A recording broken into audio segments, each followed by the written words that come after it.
After the excitement of last round at Indianapolis, we keep our North American jaunt alive and well as we head up north into, well, what is one of my favourite road courses in all of North America is Road America for rounds number 16 to 18 of the World Touring Car Series by World Sim Racing here on RaceSpotTV. My name is Paul Smith.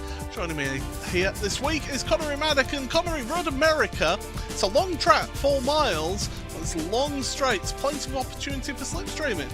Yeah, it's always a track that delivers action time and time again. We've had so many exciting events over the years here at this very circuit, but you know, a mid-season round here, the World Touring Car Championship, it's going to be pretty close out there. It's close in terms of the championship already. We'll be getting onto that a little bit later on, but I certainly can't wait for the proceedings here.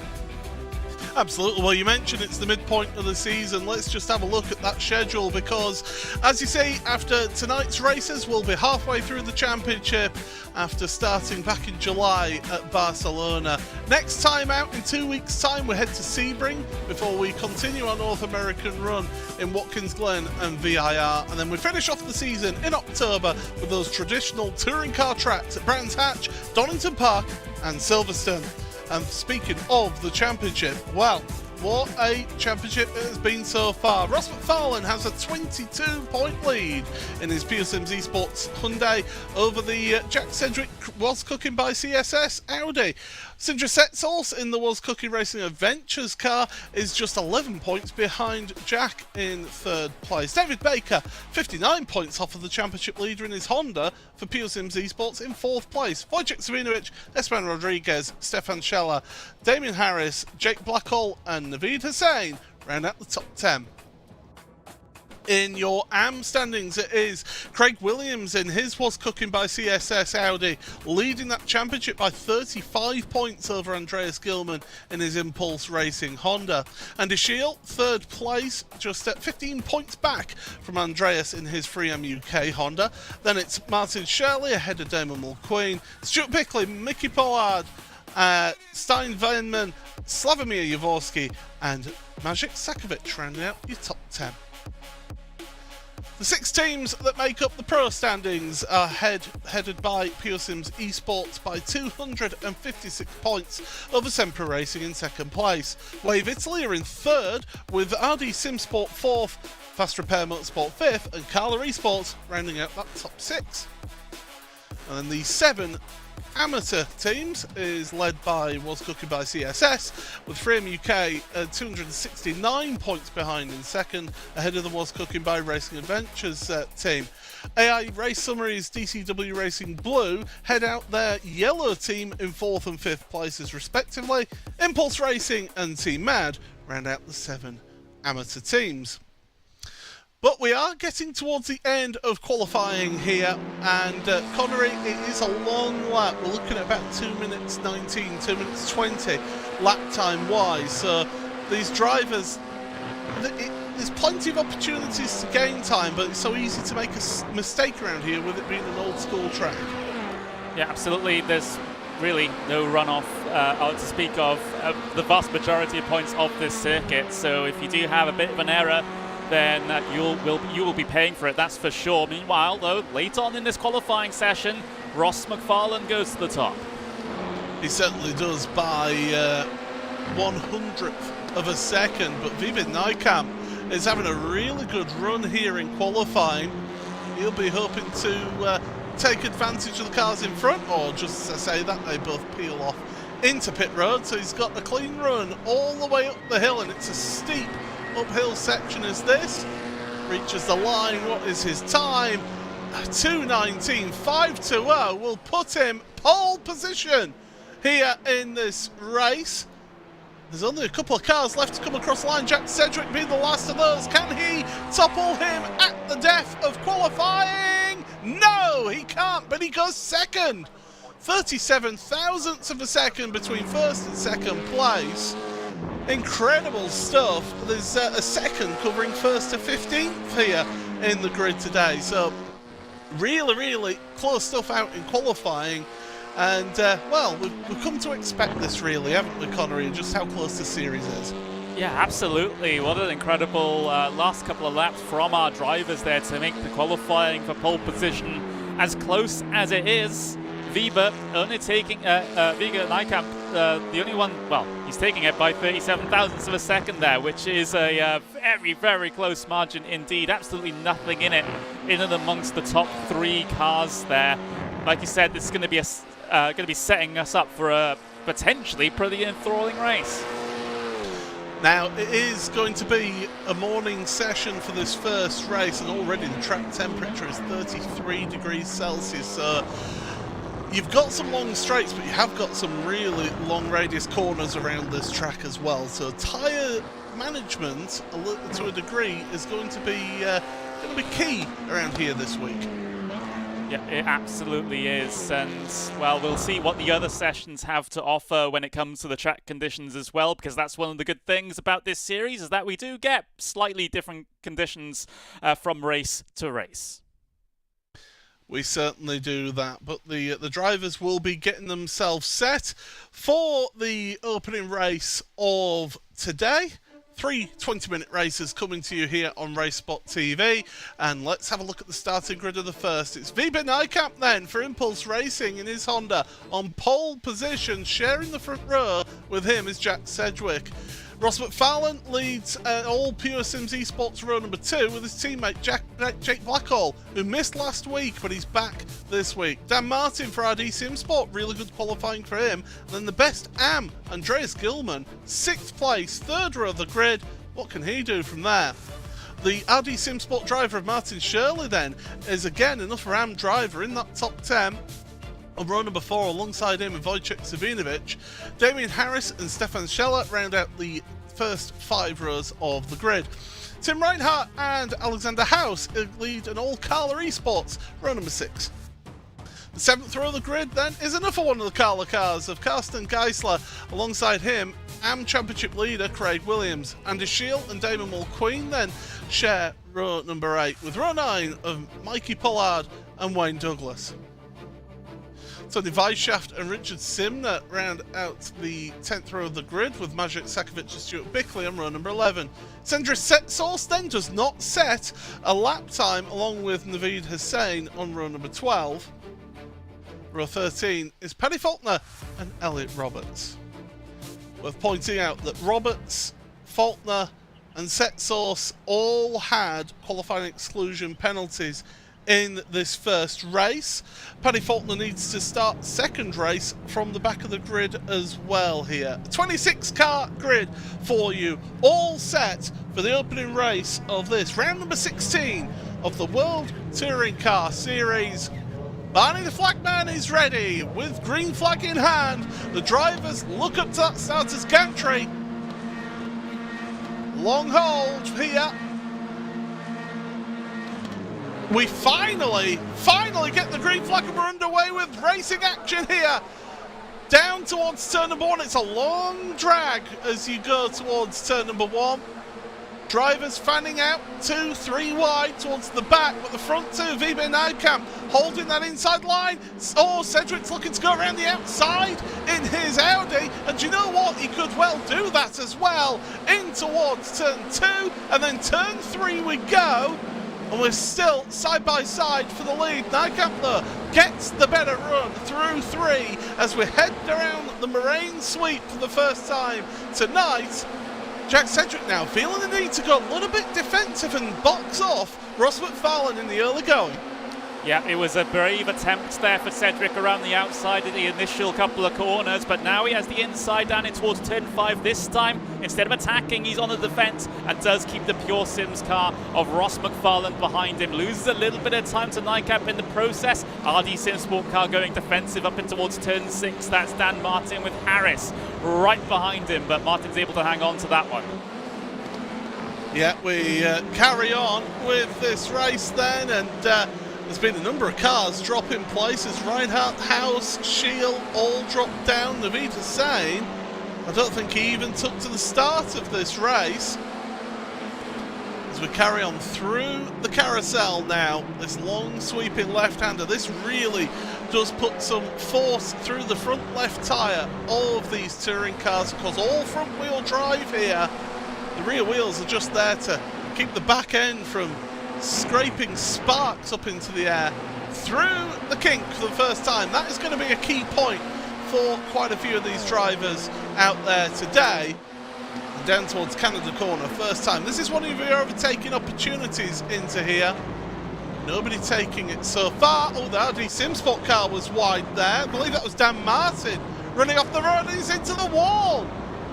Dan Martin out at Canada Corner. Well, not quite out. He's going to try and get that car spun back around, but there's a bunch of traffic behind that he has to try and wait on before he rejoins the circuit. I didn't quite see what happened there with Dan Martin. We'll go back and look at it on the replay in just a couple of moments. We'll have to see also what happened to Andy Shield in the opening stages of this race as well. But as the order heads their way across the line now, Nykamp, Cedric, McFarlane in that order, despite the amount of first lap battling. I have a funny feeling that House and Shield became victims of turn number 5. Is what my guess is going to be for those two on lap number 1. Here we go, let's have a look at replays then. So this is down into turn 5. There's a dive down the inside by one of the Semper cars. There's Andy Shield. Oh, that's Craig Williams getting knocked about. And, well, 3-4 wide, and all 3 Carla Esports cars head around there. And that is what happened to Shield. Let's look forward now to Dan Martin. What happened to him down at Canada Corner? Well, he's got it. It's just a wiggle of the car, gets onto the gravel, contact with another car. Oh, he'll be kicking himself for that mistake. Yeah, he absolutely will be. Just a solo car incident. Car didn't seem very settled on the entry to the corner. Just wanted to step out, as these cars do, because down into these braking zones, you know, because they get very light at the rear, don't they, Paul? When they're in that sort of configuration, and sometimes it can step out a little bit on you, and you have to try and catch it like that. You think front engined, front wheel drives, all the power is going down through those front wheels. All you've really got weight-wise in the back of the car is your fuel tank. When you hit those brakes, especially on lap 1 with cold tyres, oh, Phoebe Nykamp sliding that car through the kink. That's impressive to see. But yeah, on lap 1 with cold rear tyres, you're not going to be fully up to pressures as well. And just around he goes into the...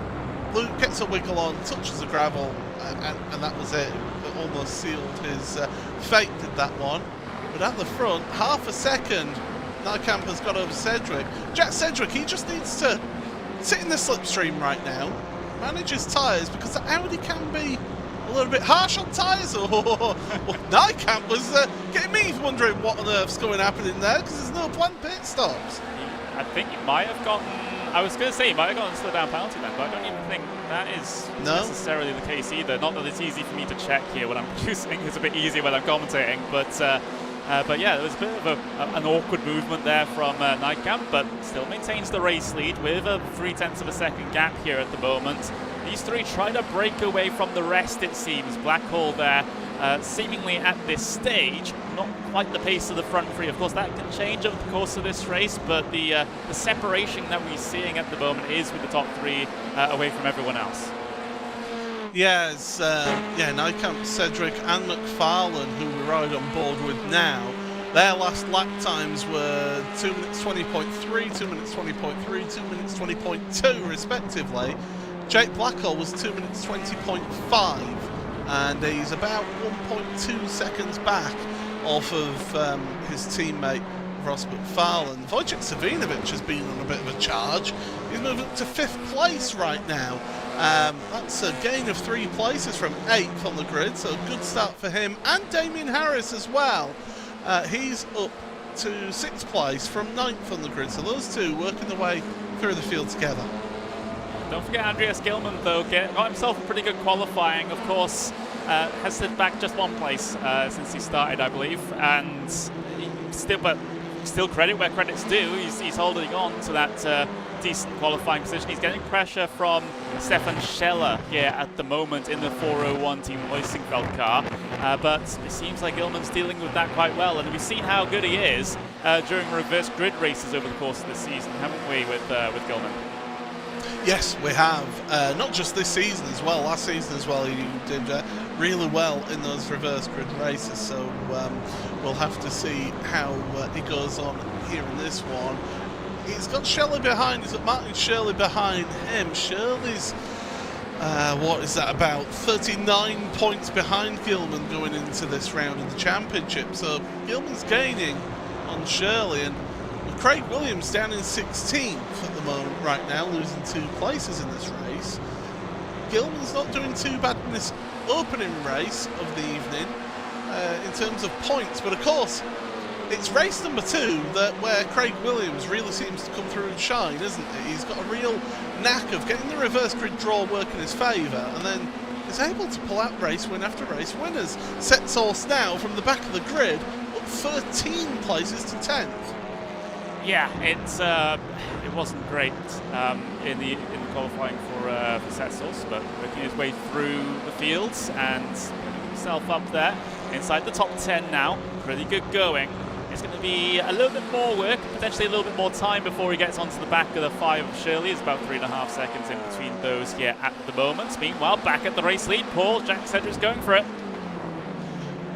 If I'm Nykamp, I'm not fighting this too hard, because if you do, you're just slowing each other down and bringing more people into this one. But Sedgwick is going down the inside. Nykamp's running it wide, and here comes McFarlane now. We've seen how he's taken advantage. Oh, and a mistake from Nykamp turns McFarlane. Oh, I don't know why you're flashing the headlights there, VB. You came across on Ross McFarlane there from the view that we had then. Jake Blackall's going to get involved in this one, and we know that you don't need to ask twice for him to take a position. So Pure Sims Esports gained 2 places there. Nykamp down 3 spots now to 4th place. Yeah, that was heart in mouth moment for the both of them.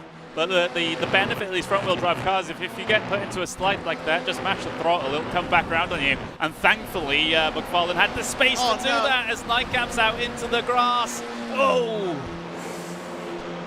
Yeah, that's a real heart-in-mouth moment when you get onto the grass there at the kink, because if your car is turning in any way when you get onto that grass, then it just ends up in a wall. Let's have a look at replay then. So this is going back to turn number 5. So you see the 2 leaders then, Sedgwick making the move, and Ross McFarlane is going to just loiter. This is where I said that Nykamp didn't really want to be fighting too hard, because you bring Ross McFarlane into it, and I just think that Ross is all the way over to the left-hand side.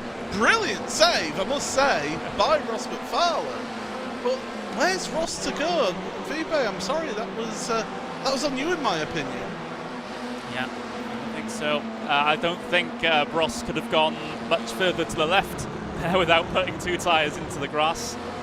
So, I mean, we do have official race stewards in this one that will be looking at things after the race. Remember, they don't tend to take action in the middle of the race unless it's particularly egregious. Someone's just going on a rampage. Oh, I've got a yellow flag on my screen right now, and it's that man on screen.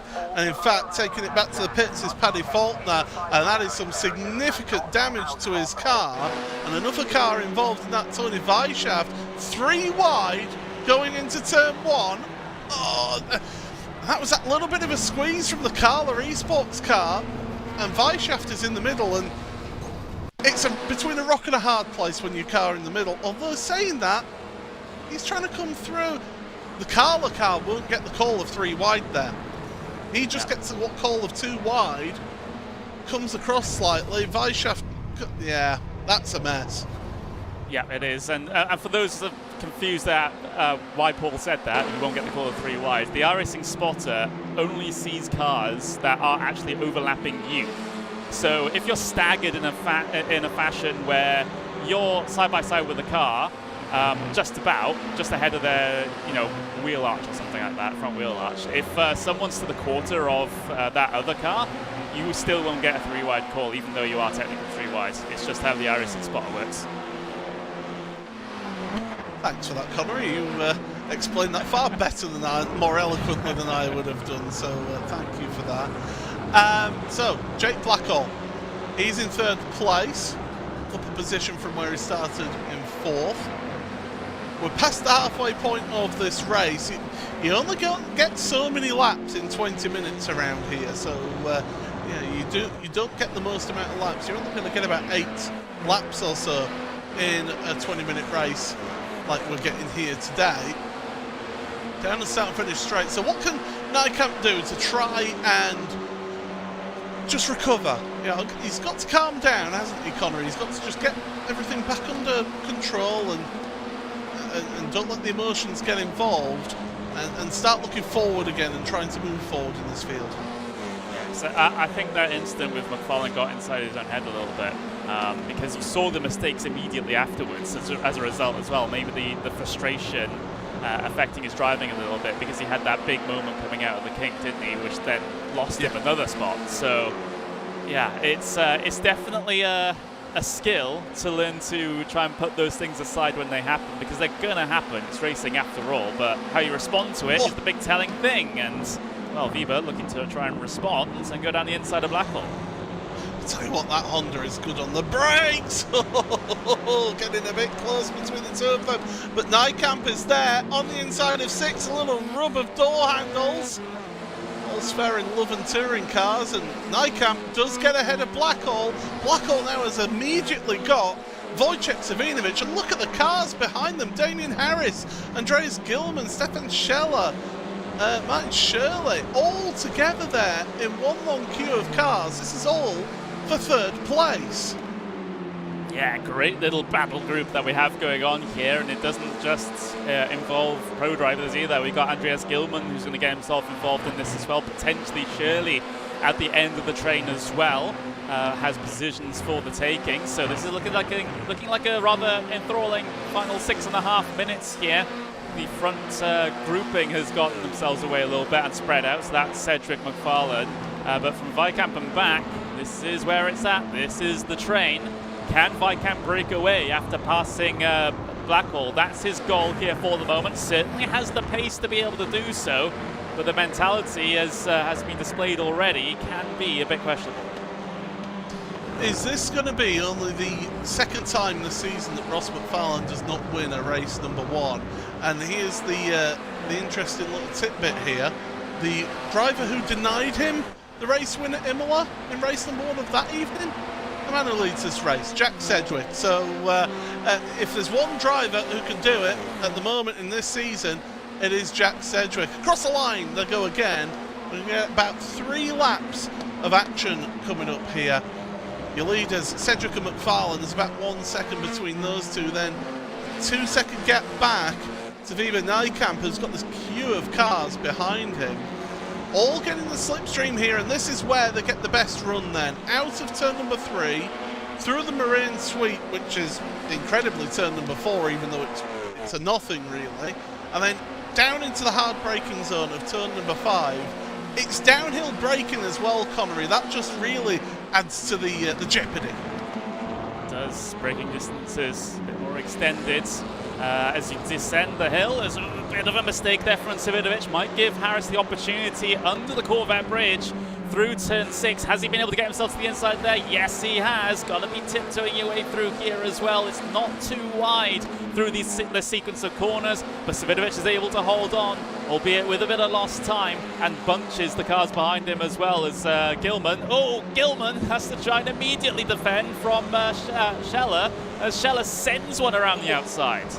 He did. There was almost a touch there between them, and Scheller backs out of that. I would have thought they would have held the inside line there on Gilman, but Gilman's seen himself some really good championship points here for the AM Championship. If you are new to the championship and you're thinking, well, he's leading the AM, yeah, but second place is going to get the points for second. No, they're not. Wherever you finish in the standings, in the overall standings, those are the championship points that you take. So there's one set of points for each of these races, and wherever you finish, those are the points that you take. It's not a points in class situation. So Gilman having those 2 places over Shirley, just helping him pull out that little bit extra gap. Craig Williams still down in 16th. He's not been able to move forward. There's 2 cars. That's Scheller and Shirley, both running wide. Yeah, well, Scheller off initially, but Shirley potentially following in the tyre tracks. It does happen to you like that sometimes, doesn't it, Paul? You get too focused on the car in front that you end up just copying their lines, and then if they end up making a mistake, then you make the exact same mistake. Now, I am seeing in sim a mechanical meatball warning flag for Elliot Roberts, and he's coming down the pit road right now, so something's happened. Oh, well, that front right is what's happened to him. There's obviously been some major contact with something out there, possibly a wall, into the pits. You do get a fast repair in this series, so he'll be into the pits, get that fast repair done, and then back out. It encourages, and this is what I love about World Sim Racing in general, but this series in particular, it encourages people to carry on racing in the races rather than just parking the car. Yeah, it does, and well, I mean, the more cars we have out there on track, the better. As far as I'm concerned, you don't want to see too many retirements in the grand scheme of things. So it's good so that you can just keep going and get those potentially a little bit extra points. If someone else has an incident later on in the race, then maybe you can grab a handful, which may be important with regards to your championship. Well, I mean, I'll give you the perfect example in the World Sports Car Series, which is a new championship from World Sim Racing a couple of weeks ago. I was involved in it was my fault, involved in an incident at turn number 1 and lap number 1. I was stone dead last. I still finished 5th in class by the end of the race. So, okay, that race is an hour and a half long. These are 20 minutes long, but things can happen in your favour still. Yeah, they can. They could, absolutely can. I mean, I don't think we've had one so far this season, but there could be a safety car that comes out. Who knows? I mean, that is always a possibility that hangs over, but it requires a catastrophic situation on the circuit for that to happen. But like I said, the main people you're gaining points over are people who have problems later on. And if there's a big titanic battle on the last lap that ends in tears, then you might even be getting more than a single position. Well, across the line they all go once again, starting the final lap of this, the opening race of the evening. Don't forget, 3 20-minute races in this evening's action, and the grids for race number 2 and 3 are determined by the spin of a wheel that we have in our possession here in the RaceSpotTV production truck. I say truck, it's my bedroom. A spare bedroom. Yeah. But yeah, it's those reverse grid races that give us usually the bit more crazy and exciting action. This opening race, it's been spread out a bit. After that initial incident on lap number 1 down on turn number 5, it's just all a bit spread out, hasn't it? Yeah, it has. And I mean, we usually see this more in the first race of the 3 than we see in the other 2. That's for certain, because this grid was based off of qualifying, so therefore everyone's roughly in the spot where their pace is, so we don't tend to see as much action. But when it comes to those second or third races, that's when things get a little bit more spicy. I have been seeing Ross McFarlane close in over the last couple of laps on Cedric, but I think it's too little too late here. I mean, he only caught up about 1/10 and a quarter on the last lap, did Ross, so he has been gaining, and he will be feeling the effect of the slipstream here, but it's just, I think he would want an extra lap, maybe 2 laps, and with it being so warm, I mean, that track temperature has gone up to nearly 37 degrees Celsius now. In fact, there you go, 37 degrees Celsius. That Audi will be cooking its front tyres by the end of this race, so that could explain why Ross has really rocketed up to the back of Jack Sedgwick's car. But just a couple of corners remain here through turns 13 and 13A, heading towards turn 14, the final corner of the circuit. Jack Sedgwick in his magnificent Audi just got to get out that corner, onto the power, up the straight, and he'll be a race winner here in the World Touring Car Series, round number 16 here from Road America. Jack Sedgwick across the line takes the flag. We'll look back then to 7th place because Andreas Gilman is going to come across the line as your leading AM. He takes the AM victory here today in this opening race of the evening. Rest of your drivers coming across the line to finish their respective races. Some big winners out of that. Sindre Setsaus, he only got up to 10th place in the end. He's looking at a good reverse grid draw for race number 2. So he could be on for a good result. And the last few stragglers who got caught up in incidents, Dan Martin, he'll be kicking himself with that mistake on lap number 1 down at Canada Corner. He's going to come across the line. Behind him, Elliot Roberts that we saw come onto pit road with that mechanical meatball flag. Alexander House and Paddy Faulkner are going to be the last 2 cars that will come across the line here. But there's your race winner, Jack Sedgwick for Was Cooking by CSS. And Andreas Gilman for Impulse Racing takes the AM victory here today. Well, that was an intriguing opening race of the evening for the drivers out there. Last couple of drivers are just finishing their laps, but what we can do in the meantime, before we give you your results, is have a look at what the spin of the wheel is going to be. The numbers to look out for are 12 through to 24 on this spinning wheel, and where it lands, well, we'll have to wait and find out. Is it going to be a big one, or is it going to stay small? I think that is it is 22 places. It's a big reverse grid draw here with only 26 cars here today. That's going to really set the cat amongst the pigeons in this opening race. We'll be able to confirm who it is on pole position in just a few moments, but let's take a look through the provisional race results here from round number 16 of the World Touring Car Series Season 4. Jack Sedgwick for that Was Cooking by CSS car, leading this one, half a second lead over Ross McFarlane for Pure Sims Esports in 2nd place. Wiebe Nijkamp, who started this race on pole position, got involved in a battle with Jack Sedgwick and Ross McFarlane, ends up in 3rd place ahead of Jake Blackhall. Wojciech Sabinovic and Damien Harris both gained 3 places in that race to finish 5th and 6th places respectively. Impulse Racing, well, they've got a good result there in AM as well, because Andreas Gilman takes the AM victory with that 7th place. He beats Stefan Scheller, one of our pro drivers, and then Martin Shirley for RD Simsport is your 2nd placed AM driver in 9th place. Sindre Setsaus from the back of the grid finishes in 10th. Wayne Douglas then rounds out your AM podium for Semper Racing in 11th in his Honda, ahead of Richard Simner, Maciej Sakovic, Damon Mulqueen, Carsten Geisler, who was involved in that incident at turn number 5 on lap number 1 in his Carla Esports car. All 3 Carla cars getting turned in that incident. Finishes in 15th ahead of Craig Williams, another one of those drivers involved in that incident. Mikey Pollard rounds out in 17th ahead of Tim Reinhardt, with Stuart Bickley and Dan Martin rounding out the top 20. These drivers, Dan Martin et al., all using their fast repairs. Elliot Roberts, another one with Alexander House, who's going to be starting on pole position for that Carla Esports outfit. Paddy Faulkner just misses out on the reverse grid. Tony Weisshaft does not finish, neither does Andy Shield, and Naveed Hussain did not take the race start. So that is your results from this opening race of the evening, Conor Ian.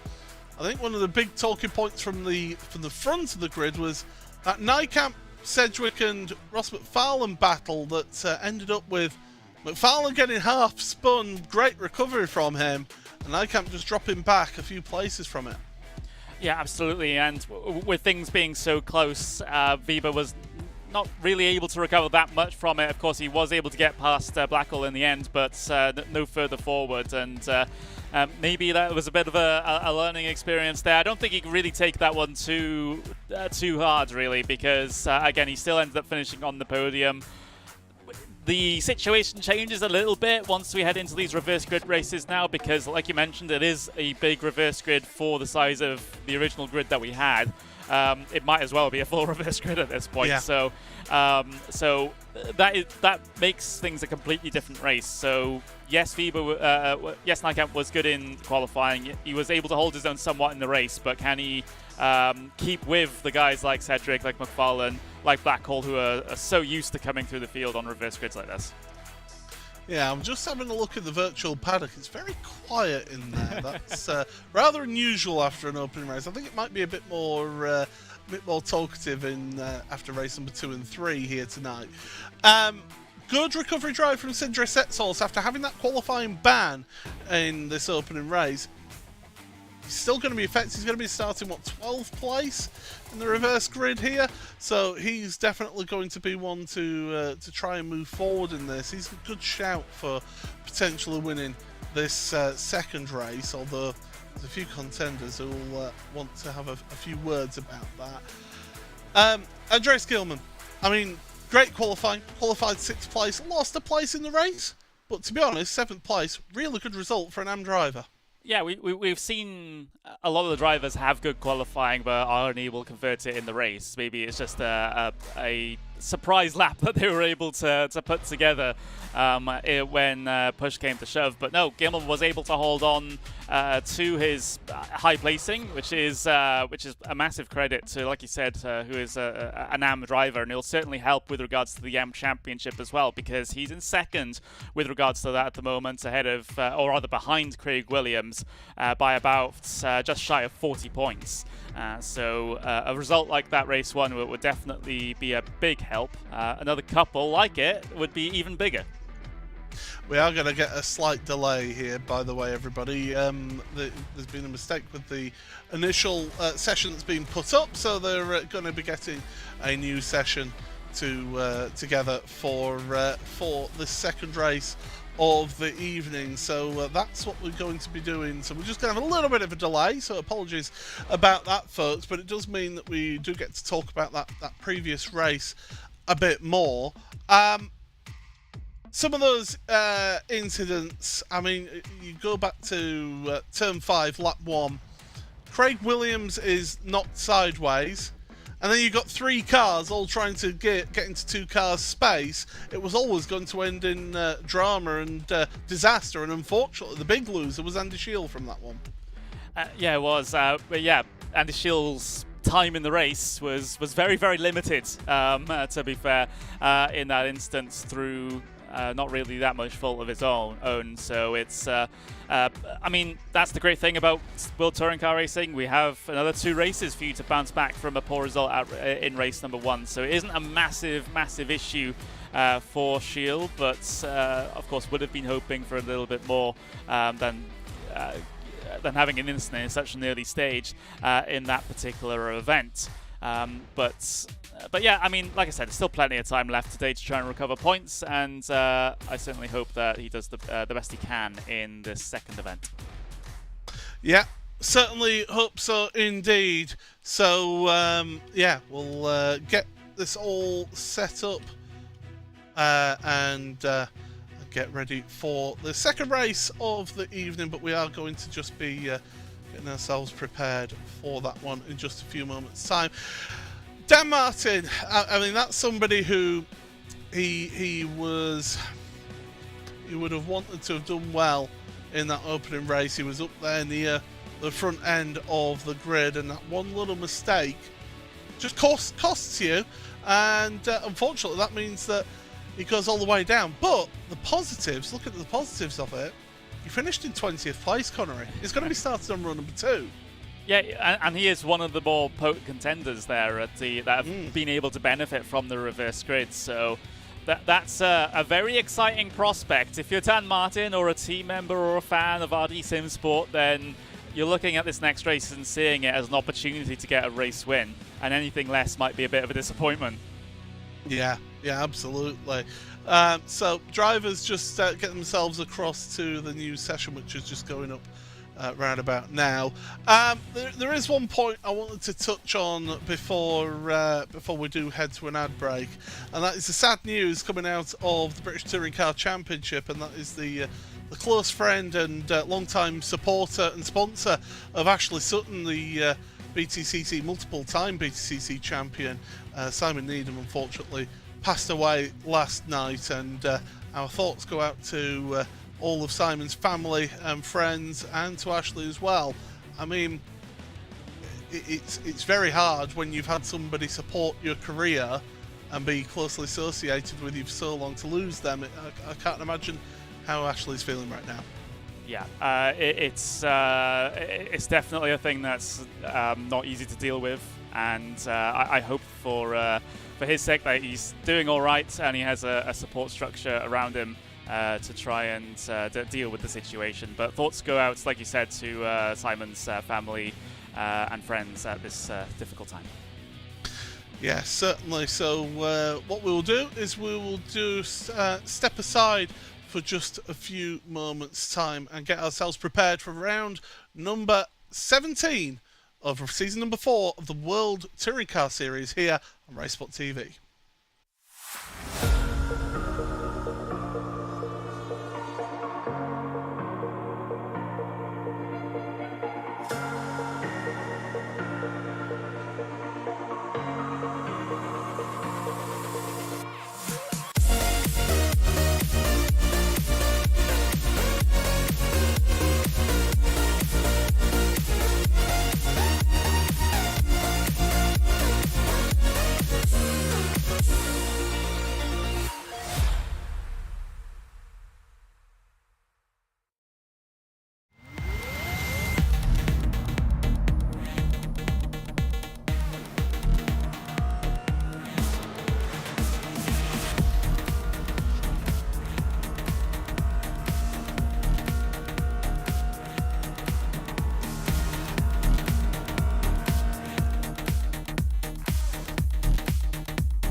Welcome back then to rounds number 16 to 18 of the World Touring Car Series here on RaceSpotTV. Paul Smith and Connery Maddock are here on commentary, and Connery is also doing double duty on the production as well. We had quite a calm and tame event in race number 1 of this evening. Now we're into round number 2, race number 2 should I say, of this evening, and well, business could pick up here, couldn't it? Absolutely. Grid has been thoroughly mixed up. I think it's probably an understatement with the 22-car reverse grid that we had to deal with here.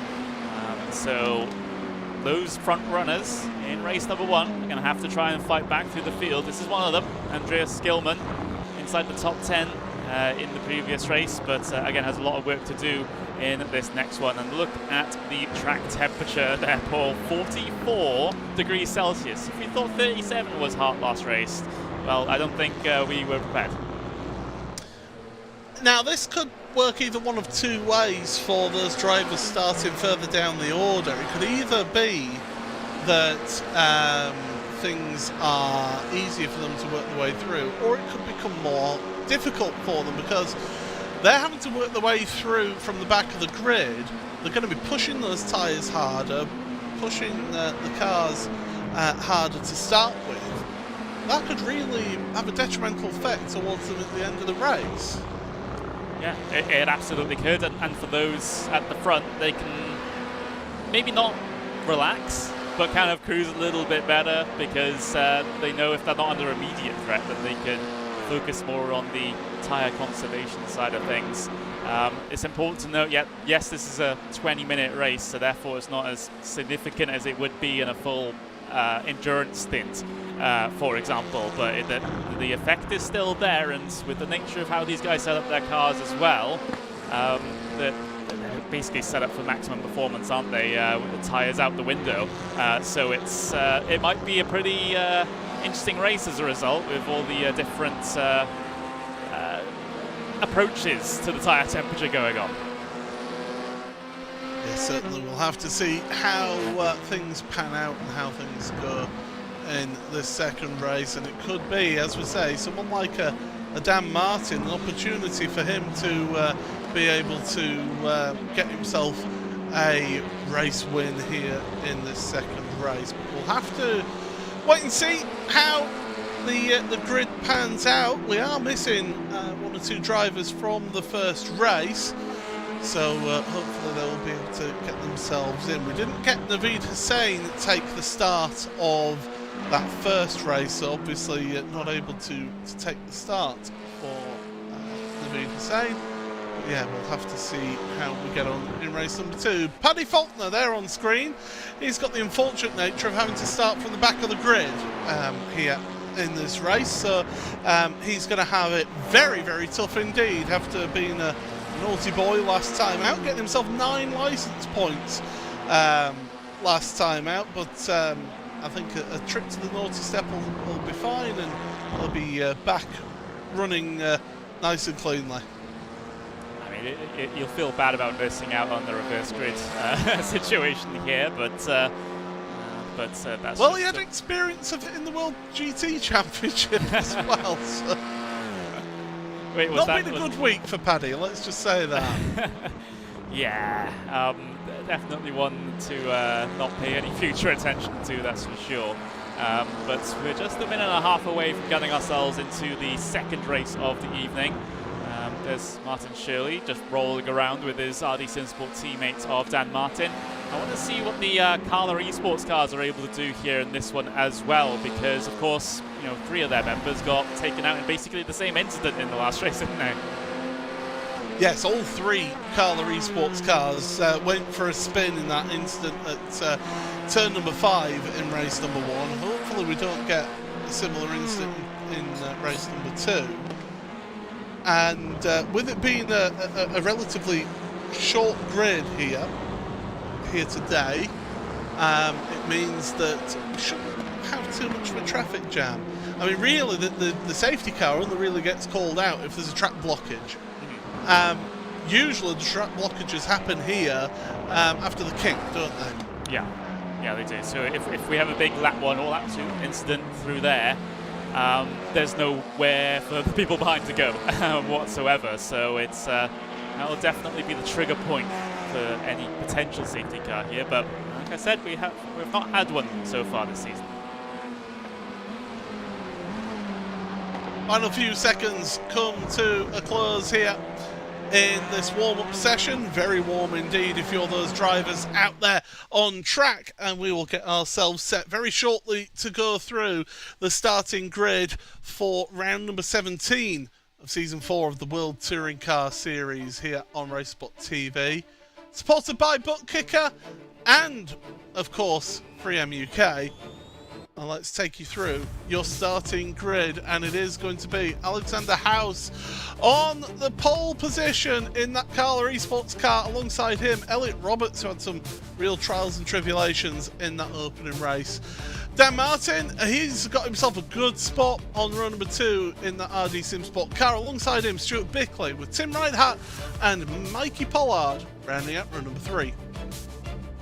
Row 4, Craig Williams. He's a real second race of the evening fiend when it comes to race wins. Watch out for him, with Carsten Geisler alongside him. Damon Mulqueen and Maciej Sakovic round out row number 5, with the 6th row shared with Richard Simner and Wayne Douglas. Sindre Setsource then starting 13th, alongside him is Martin Shirley on row number 7. Row number 8 is Stefan Scheller and Andres Gilman, with Damien Harris and Wojciech Savinovic on row number 9. The final page of our grid, it is going to be Jake Blackall and Wiebe Nijkamp who share the 10th row of the grid, and then behind them it's Ross McFarlane and Jack Sedgwick on row number 11. Row 12 it's Andy Shield and Paddy Faulkner. So we've got about 40 seconds, Connery, before the start of this race number 2 of the evening. Dan Martin, a pro, is up there on row number 2. Tim Reinhardt, as well as a pro, on row number 3. Carsten Geisler, row number 4. All those are pros. Everyone else around them, though, AMs, where do you see them coming? Who do you think's taking it? Oh, I mean, I kind of showed my hand earlier with talking up Dan Martin, so I think I kind of have to stick with that for the moment. Great spots on the starting grid, second row, and as long as he gets this first lap clean, I think he's your man. Well, the drivers, once again, will look towards the starter's gantry. It was a long hold in that first race here. How will it go? It might have had a jump start a little bit further back. There was a car moving, but it's green flag in the air, and we are underway for race number 2 of the evening. Going towards turn number 1, and already Dan Martin's got a great launch on Alexander House. Both Elliot Roberts and Dan Martin jumping your pole sitter in towards turn number 1. 2 wide behind the 2 leaders into turn number 1. Through they go. And they plunge downhill through turn 2, this little kink here, in towards 3. Hard braking again. Carry the speed out of this corner. That's the important thing to do, to carry the speed, and Martin has got that. The better chassis of that Honda compared to the Audi, getting him a great launch off of turn number 2, but that Audi does have some grunt and some legs down the straight, but I don't think it's going to be able to compete with Martin, although I say that, and look at it, pulls up alongside, hard onto the brakes, little bit of a squeeze across, but all fair, and Roberts does take that lead back in front, but Martin straight away on the attack. He wants to take the lead, he wants to try and run away whilst he can, but Roberts is putting up a stern defence here. Oh, and then onto the grass a little bit for Martin. Through goes Reinhardt. Oh, there's more cars getting low. No, they're shaping two off into the wall. Oh my goodness, this is going to be a big one. There's going to be a safety car, I think. There's cars scattered across the circuit there. Not a full track blockage, but it might as well be with how half the field's there. Yes, we do get a safety car.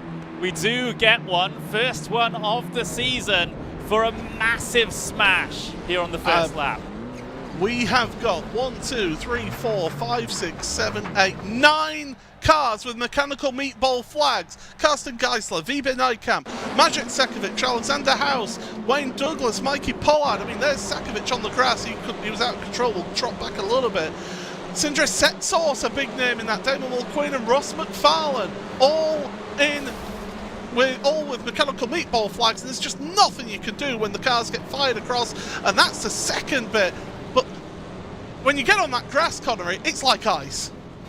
Yep, it is absolutely like ice. There's no other way of really explaining it. You see the big incident there, and Setsource just has nowhere to go, completely into the door of the Carla Esports car there of Reinhardt, I believe it was. I know it wasn't Reinhardt. He managed to avoid it by being in front of it all, I guess. But the gravel trap looking more like a used car sales room now. Yeah, it is. So those drivers, they do get a fast repair here, so definitely an opportunity. And so, yeah, we'll get ourselves the safety car, and we will see how that goes. Now, unfortunately, with it being such a long track here, with the safety car taking the front of the field now, it gives less opportunities for those cars who were starting at the back to work their way through the field, because we're going to have a vastly reduced amount of laps here. Yeah, we are. Not that many racing laps whatsoever. here to come. And, well, everyone else forming up behind the safety car. So we've got still on pit lane, Alexander House, Mikey Pollard, Craig Williams, Carsten Geisler, Sakovic and Setsource. Those guys are still on pit lane at the moment because they had to take a tow. They couldn't get back to the pit lane under their own power. Viva Nightcap is also coming in, well, Queen as well in at this stage as well. So those cars that were able to get in under their own power pool will have benefited a little bit because they gained positions over the guys that had to take the tow and potentially gain the lap on them if they don't go a lap down, but I think they will. Yeah, so yeah, we'll have to see how they get on here with that one. So well, let's see how things start right now. Well, it's Elliot Roberts who's in the lead of this race. Then started on the front row of the grid, don't forget, so he's in prime position right now in his Audi. Then it's Tim Reinhardt for Carla Esport. A great launch from him from 5th place all the way through to 2nd place for him. Stuart Bickley, 3rd place for him with Dan Martin down a place into 4th. Richard Simmons. Now these are the drivers now who start getting really really benefiting from the issues that happened there in that big incident. Richard Simner up 6 places from 11th. Damien Harris and Wojciech Savinovic up 11 places from 17th and 18th respectively. Jack Sedgwick managed to avoid it all, has gained 14 places and from 22nd on the grid. Andreas Gilman's up 7 places, Blackall up 9, Andy Shields up 11, Ross McFarlane's up 8, but McFarlane is one of those drivers with a meatball flag. Yeah, that's significant in terms of the Pro Championship conversation there. Depends on what his drop results are like already over the course of this season. But yeah, not ideal whatsoever. It was the front couple of cars that got away with that because, again, they were ahead of it. So Roberts, Reinhardt, Bickley, Martin, et al.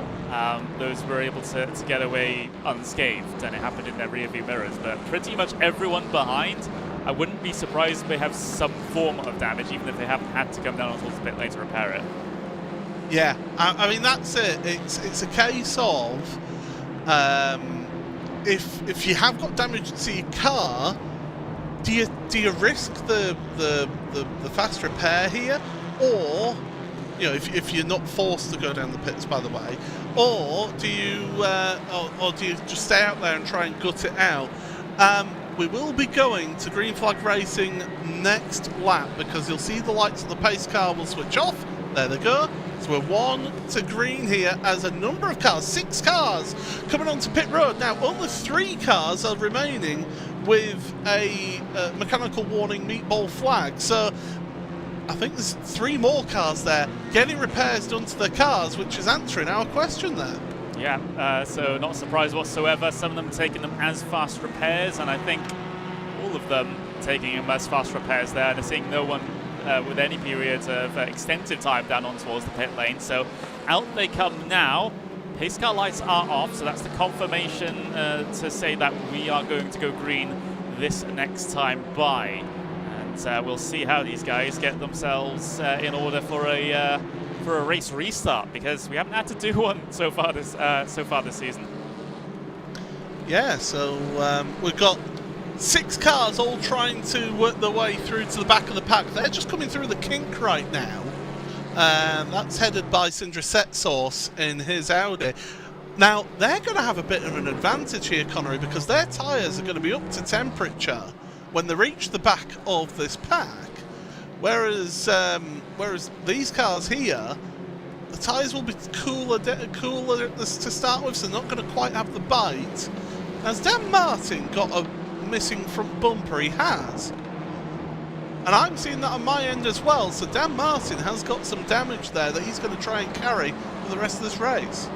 Yeah, that one's an interesting one, because I don't think we saw that on the initial replay. I'm just going to try and see if I found it. No, that was the race start. I mean, it's good to see the race start again, to be fair, while we've got the opportunity. It was a sluggish start, wasn't it, from our pole sitter. of Alexander House. Just didn't get a good start, did he? Martin and Roberts were giving it absolutely everything at the start here. Yeah, they were, and the Carla Esports cars getting themselves through into the first corner okay, and well, ends up with Tim Heiner. It's currently second place behind the safety car, so things went pretty well for him. But I am going to take us through and back to the live pictures here, because well, these guys will imminently be getting going and getting their race restarted here, but looks like they're just coming through the middle sector now, so it's still a little bit of time before we get the green flag here. It's about, well, their last safety car lap was 3 minutes 44 seconds, so we're going to get going probably just shy of 10 minutes here. I'm just trying to look back at what it was for Dan Martin. So he lost his front bumper. It was before, so it was the contact at the right-hander at turn number 7 with Elliot Roberts, when he ended up sideways on the grass. That's where he actually lost his front bumper. Right. So it was before the big incident that we saw. But we are getting set for the start of the second race here, a restart, should I say, of the second race, and we're halfway through the race, so the drivers are only going to get about 4 laps here to be able to compete and to try and win this one. And well, Roberts from Reinhardt, from Bickley, from Martin, Simner, Harris, Savinovic, Sedgwick, Gilman and Shirley, that's your top 10. The pace car pulls onto pit road, and we are going to go green flag racing, but Roberts is holding them back. He's not going immediately.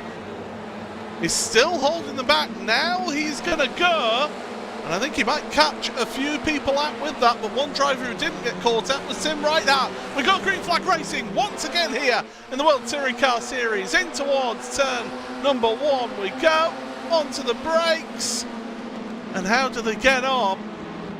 All getting through turn number 1 nicely so far. It is Roberts who leads from Reinhardt. Bickley in 3rd place. Dan Martin is falling down the order. I think that damage is telling its toll in this early going of the restart, and well, that'll be a bit hard. It'll be a tough pill to swallow for him for getting that damage at such a point in the race. Yeah, it is, and someone with 2 tyres into the grass there. I think that was a Wave Italy car, which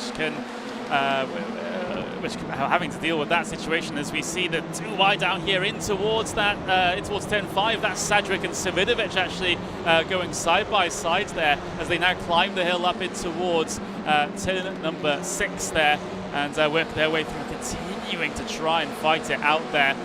There's not a lot of time left to go here. Like you said, it's basically we're basically doing a half race for all intents and purposes here, Paul. So it's really no time to waste as they continue to go wheel to wheel. As we go round the carousel once again, so there you see the standings on the left-hand side of your screen. Those drivers, by the way, who took a tour that were trying to catch up to the back of the field, they didn't quite get to the back of the field, so they're going to have it tough here. Oh, an Audi Sim Sport car getting onto the grass. Also one of the Impulse cars. It was Dan Martin struggling with his damaged car. Here comes Sedgwick looking to the inside, onto the brakes. Oh, that's a bit rough, is that move from Sedgwick, and Savinovic is going to come through. There's an Impulse car off. Savinovic gains 2 places in that one. Great stuff from Wojciech, and that's Gilman. Andreas Gilman, the AM winner from race number 1. He has dropped all the way down there to 19th. Yeah, indeed he has. That's unfortunate there, with a problem coming through Canada corner.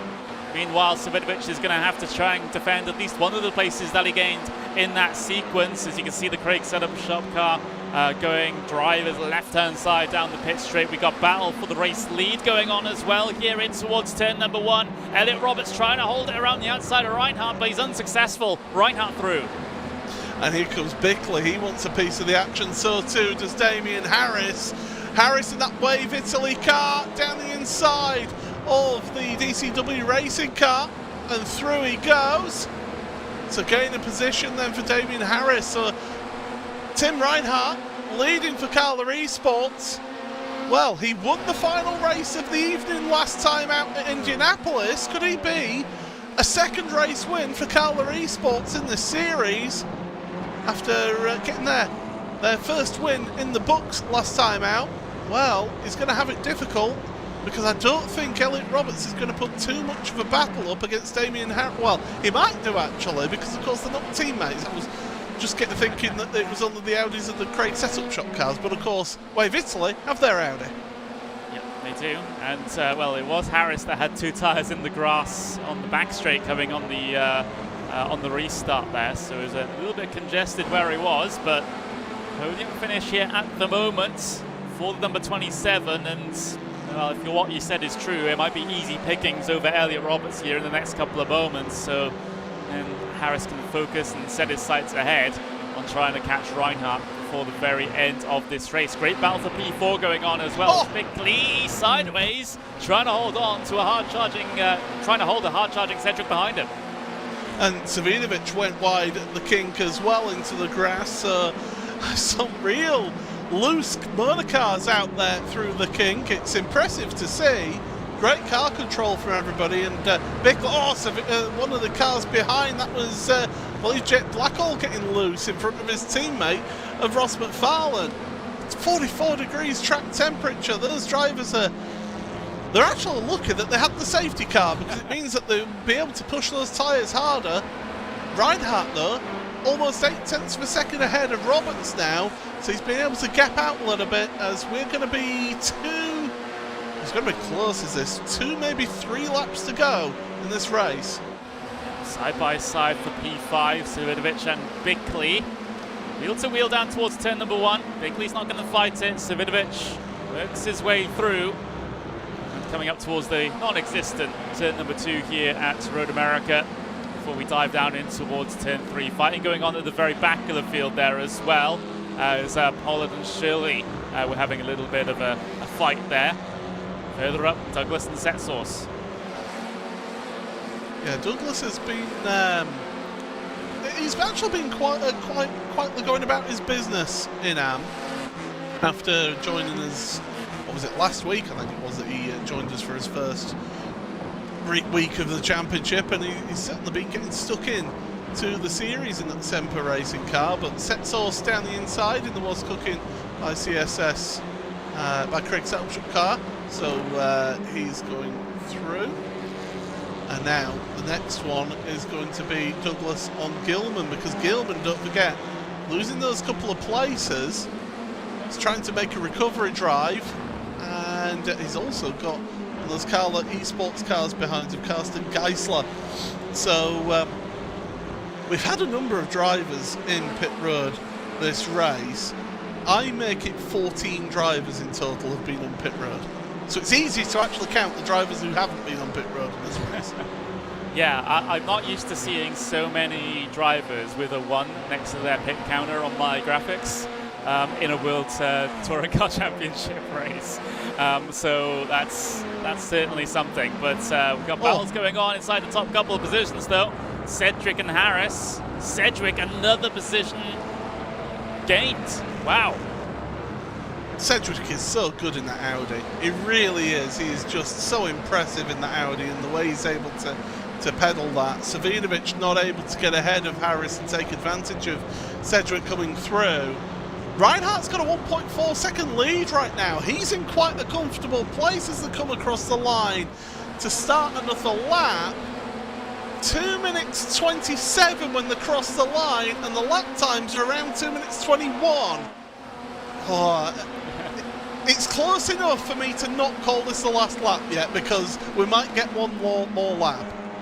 I think we will get one more. So Cedric though needs to get past Elliot Robertson quick here if he has any chance of getting through on Reinhardt, and Roberts just did not fight that whatsoever through turn 3. Just let that Craig Setup Shop car go, and now Cedric 1.4 seconds and 2 minutes on the clock. Yeah, and the Jaws theme will currently be playing in Tim Reinhardt's car. Cedric is up 20 places in this race. Damien Harris, that was a late defensive move from Roberts. Harris is all over the place, and I think there was a little bit of moving there under braking, if you ask me, from Roberts. And here's Savinovic saying, "Oh, thanks again, boys. That's another 2 places gained in 1 move." That's the Wojciech special there. I think he did it in towards the corner, has done it through there now. So people just keep giving Savinovic 3 places for no reason. Well, I mean, there is a reason that they were trying to make moves, but they've messed it up and ended up costing themselves places. So that's why Savinovic able to gain those 2 places there as they come through here towards the kink. And we should just get 1 more lap here. Cedric is charging hard here. He's 1.2, 1.1 seconds back from Reinhardt. It's really difficult though when you're not fully in the draft to pull up to the car in front, and that Veloster, I can tell you, the Hyundai Veloster does have a manual set, a balance performance adjustment in the series. They tried to equalise the cars even more than in the iRacing balance performance adjustment. Here we come then, out the final corner. They're definitely going to get 1 more lap here in this race. So across the line they go, and it's going to be white flag in the air. Final lap of this race. It's Reinhardt from Cedric then at the front, and Cedric is gaining. Meanwhile, Elliot Roberts and Damien Owen Harris are still close together as Harris continues to apply a pressure to try and get back onto the get into the top 4 by the time this race is done. Update on the race lead though, 7.5 tenths of a second now. That will be coming down a little bit as the slipstream comes into effect down the back straight here. Cedric, he might have the opportunity at the end of this lap, the very end of this lap, if he's going to have an opportunity at all. Well, that is suboptimal, is that, between the 2 of them. Touch of doors, the car's got a little bit out of control. Fortunately, they do stay in the race, but Roberts loses another place to McFarlane, although saying that, Roberts is going to try and hang on to this one, but he doesn't do, so he has to slot in behind McFarlane here. It's up to 5th place for Ross. Elliott, though, still is the leading AM driver in this race, but Jack Cedric has closed right up. I think he would have wanted to have been about 1.5 tenths closer to the back of that Hyundai Veloster, but this Audi, with so much grunt, so much top speed, really does have an advantage. Now, how does it go? Through the kink here. Carry the speed up over the curb. You can see that Veloster, the back end of that car, moving about a little bit. Here comes the slipstream effect now. Hold the car to the inside line if you're Tim Reinhardt, into Canada corner. Oh, and the late move to the outside for Cedric. Reinhardt could see that one coming. Cedric just a little bit wide. There's one last opportunity at the last corner. He can potentially make a move here for race victory. Onto the brakes to go. Turn 14, and then it's the run to the flag. We know, oh, it's a good run as well for Cedric. This is going to be close to the line. How's it going to be? Oh, there's a late block there from Reinhardt. He's got to be careful with that. There's a squeeze as well across the line. They're bashing each other and to the line. I think it's going to be Reinhardt who takes it. But Cedric, well, that's uncalled for, Jack. I know he pushed you to the edge of the track there, but that was uncalled for. I don't think it was entirely fair from what Reinhardt was doing there. But still, Cedric finishes second by 17 1/1000ths of a second. But that, I'm sorry, Tim, yes, you get the win on paper, but that was a little bit naughty for my liking. Yeah, it was, and well, it was a very, very close run thing at the very end of the event there. Reinhardt just about, so the finishing margin was 17 thousandths of a second. And of course, stewards will be looking at that race finish as well to see if there was a bit too much of a shoulder going on there. But either way, wow, that was incredibly close. It certainly was. In all of that, we did actually miss that Elliot Roberts lost the AM lead on the last lap. Stuart Bickley ended up victorious in that one. So, well, we'll have to see how the reverse grid draw goes for this final race because, well, if that was chaotic enough for race number 2, race number 3 is coming up.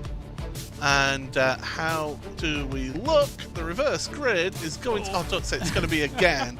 My goodness. Once again, 22 is the reverse grid draw.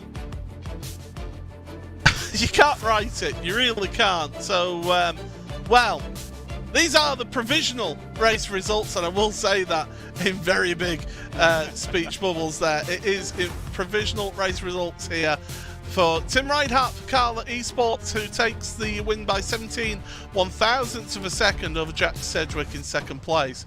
Wojciech Savinovic in third place in the end there after gaining a few places through other people's misfortune. Damien Harris finishes fourth ahead of championship leader Ross McFarlane. Jake Blackall sixth ahead of your AM winner Stuart Bickley for AI Race Summaries DCW Racing Blue. The yellow outfit of Richard Simner finishes in 8th place for second place in AM. 9th place in the race for 3M UK, and 3rd place in AM is Andy Shield, with V-Bay Nykamp rounding out your top 10. 11th place for Elliot Roberts in the end there, after being so strong in the majority of the race. Damon Mulqueen 12th ahead of Sindre Setsaw, Stan Martin, Stefan Scheller, Paddy Faulkner, Wayne Douglas, Andreas Gilman, Carsten Geisler and Mikey Pollard. The front row of the next race is going to be Craig Williams in second, and Maciej Sakovic, Team Mad, is going to be starting on pole position for race number 3 of the evening. Matty Shirley and Alexander House just missing out on that reverse grid. Well, I think the drama is this, right at the end. Forget about the big one that we had in the Hurry Downs. This is one of the most controversial moments in this season so far. It is. Reinhardt to the right side, then to the left. Gives Sedgwick the squeeze. And it was so close at the line there. And there's even more as they come to the line there. Just trading paint as they head their way towards Barney's flag stand. And then there's the turn, the reaction afterwards as well. How do you call that one?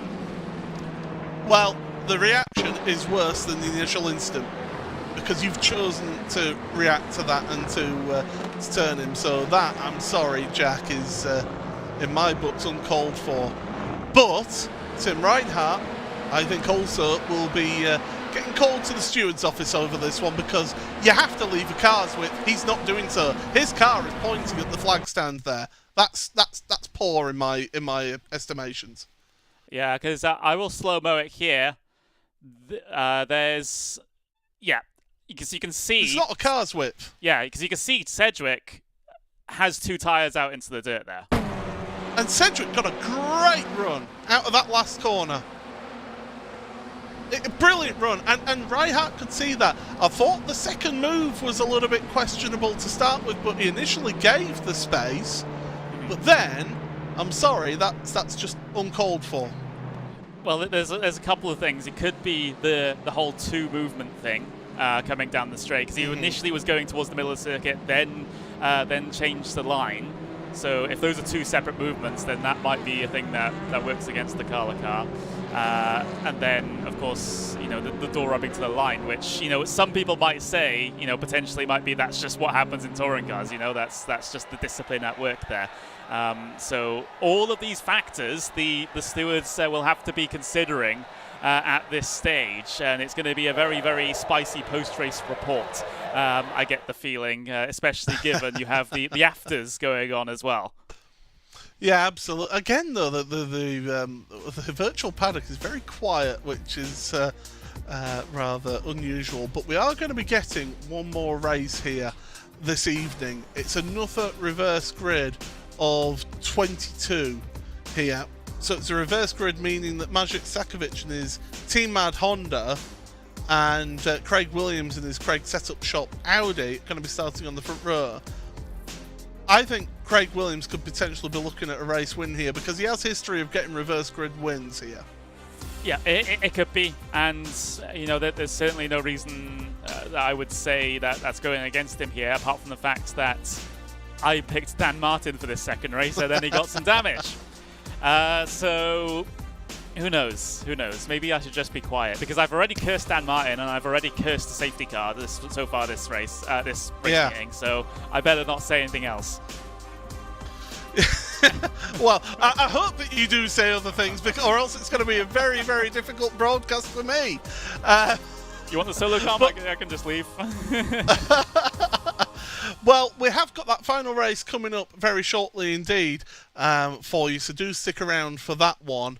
Yeah, it certainly was an intriguing race because, I mean, I'm looking at my timing sheet from the last race. Sedgwick gained 20 places, Savinovic 15, Damien Harris 13 places, Ross McFarlane 16, Jake Blackhall 13 places. That's second through to sixth right there, all gaining more two-figure places in that race. Yeah. Andy Shield gained 14 places up to 9th in that race after his absolute disaster of a race one. Yeah, it was an absolute disaster. There's really no sugarcoating it there, and it was a disaster on the opening lap of race one for a couple of drivers in this one. They're very fortunate that those involved and took the tow actually did not get themselves put a lap down in that instance, so they were able to get back into the thick of things, so to speak. But yeah, that was our first safety car of the season. Hopefully, touch wood, we'll have no more, but again, I have a record apparently, and we will have a very clean race number 3. Yeah, certainly. We did see some really good hard charging racing though, I will say. Yeah, that last instant did sour it a little bit, but generally speaking though, some really, really good entertaining touring car action there in race number 2, and we're going to get even more of it in race number 3. Yeah, I think so too. I mean, we have a big reverse grid again, so that will be a big help with regards to making that happen. Of course, we have slightly different circumstances now with different beneficiaries of the reverse grid, but it's good to see some different names at the very front of the field. Let's just say that one. But, I mean, you've picked Craig Williams. I haven't picked anyone because I don't want to curse anyone anymore. I'm excited. Well, all I can say is Craig Williams has actually spoken in the virtual paddock. He got a lovely wheel disconnection on the line, had to drive with the wheel upside down, and managed to fix it and not cause a crash, and somehow still got wrecked. Wow. Wow. Okay. I mean, happens, I guess. Yeah, certainly does. Right, well, we are getting ourselves into the third race of the evening here, so we're going to step aside and hear from the series sponsors. You are watching the World Touring Car Series here on RaceSpotTV.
Welcome back then to round number 18 of the World Touring Car Series here on RaceSpotTV. Paul Smith and Conor Maddock here on commentary for this, the final race of the evening, and after tonight's race we will be halfway through the championship season, Connery, and it's been plenty of thrills and plenty of spills along the way in this first half of the season.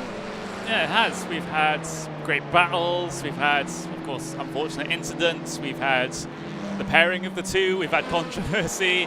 Yeah, it's been going all right, hasn't it? Well, I mean, it's touring car racing in this series. Excitement is always guaranteed, that is for sure. And the driving standards did improve when a certain commentator left the series. But anyway, we are about 4 minutes away from the final race of the evening. Track temperature is around about the same as what we had in race number 2. So the drivers at least will have a little bit of experience as to how the cars felt in that second race. Yep, they will, and well, we can get confirmation of that. There we go, 45 degrees Celsius on the track here at the moment, so not that much respite from the heat here, and given that we might have the full amount of racing laps this time around, that will become much more of an issue a little bit later on in the event. But we do have a couple of updates, Paul, about that incident that we saw at the very end there between from the two drivers, if you haven't seen already. Yeah, basically, Jack Sedgwick has said that he did have a connection wheel disconnect at the end there, so that's why it did suddenly go right for him. And Tim Reinhardt does actually hold his hand up, says sorry, thought there was more space to my left. So you know, there is a little bit of apologies going back and forth as well. So yeah, they're at least on talking terms. Yeah, at least. But yeah, it's good to see the sportsmanship there, I suppose, as admitting fault and, you know, explaining what the situation was. Whether or not that avoids Stewart's action, of course, that's for the stewards side, but they'll take it as a factor, won't they? Oh well. I mean, here's the thing with this series. So the way that the stewarding happens, they are all post-event. So we get through the races, and then post-event there is a period of time where drivers can place any protests that they wish to protest, any incidents that they wish to protest, and then the stewards will then take a look at all the incidents. They automatically look at all lap ones. So they will basically look at those as a matter of procedure. But after lap number 1, any incidents, it's up to the drivers to raise them with the stewards for them to have a look at it. So it does work. It does encourage people to protest if you feel that aggrieved enough to do so. And yeah, it's worked for 3.5 seasons so far. I don't see why we need to change the wheel. Yeah, absolutely. So again, you know, like I said, unless it's lap number 1, the stewards don't see anything that's not reported. So you know, they could just both take the decision, and I think they might have, just to not report each other over that, and just to say it's a done deal, which yeah, it's pretty good for both of them.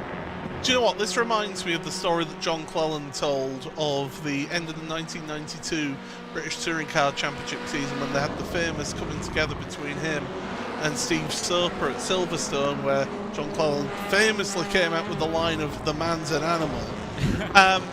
They actually had to go see the motorsport authorities over that incident, and before they went into the hearing, John Cleland went to Steve Soper and says, "Look, we're both going to be in it here if we don't get our stories straight."